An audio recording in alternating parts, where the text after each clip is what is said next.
After months of speculation and endless debate, the Pittsburgh Steelers have finally made their move. They're signing veteran quarterback Aaron Rodgers to a one-year deal pending a physical.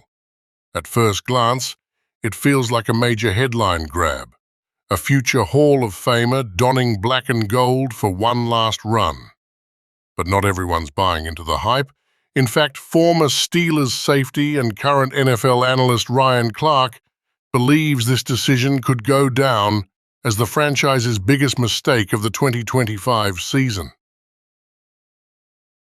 During a candid appearance on ESPN's SportsCenter, Clark didn't hold back his concerns.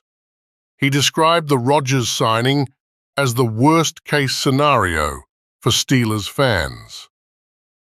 Not because Rodgers is entirely washed up, but because it reinforces a pattern of short-term thinking that's kept Pittsburgh stuck in a cycle of mediocrity. Yes, the quarterback room is better, Clark admitted, but does this team now have a real shot at a Super Bowl? The standard Steelers fans expect? No, they don't. This pessimism comes from years of frustration. Despite being one of the most respected franchises in the NFL, the Steelers haven't won a single playoff game since 2016. Under head coach Mike Tomlin, they've remained competitive, but they've failed to get over the hump.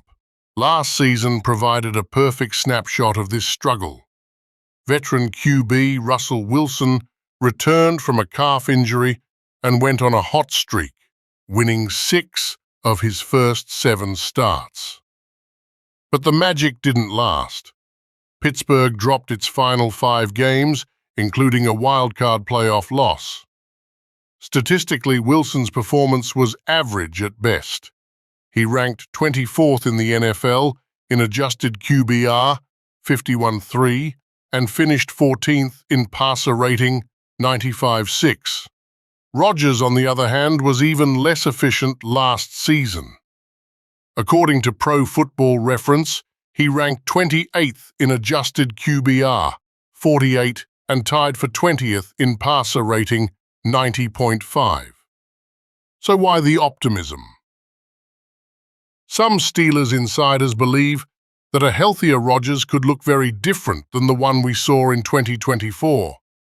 Last season, he was reportedly battling several injuries, including a sore hip, issues in both knees, a sprained ankle, and a nagging hamstring, all while recovering from a torn Achilles suffered in 2023. ESPN's Seth Walder noted that 17 of Rodgers' 30 fastest plays by top speed came in Week 13 or later, suggesting he may have been regaining form as the year progressed. Clark even acknowledged that a healthy Rodgers would likely be an upgrade over longtime backup Mason Rudolph. Still, he believes the move lacks long-term vision. They'll be fighting for a wild card spot, he said, and they'll probably be out in the first round. Then they'll be right back to where they were, searching for a franchise quarterback. The idea of pairing one of the league's all-time great quarterbacks with a coach as consistent as Mike Tomlin sounds like a recipe for success. But Clark argues that it's 6 years too late. If this had happened back then, I'd expect greatness, he said, but not now. Even Vegas seems to agree.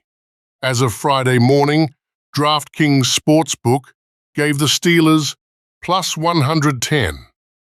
Odds to win over 8.5 games, a betting line that paints them as middle of the road, not championship contenders. That's not the kind of projection you expect for a team adding a 4-time MVP to the roster. Ultimately, the 2025 season may end up being Aaron Rodgers' final chapter in the NFL. But rather than a triumphant farewell tour, it could be a cautionary tale of a team stuck in the past, trying to win today with yesterday's hero. Whether it pays off or blows up in their face, one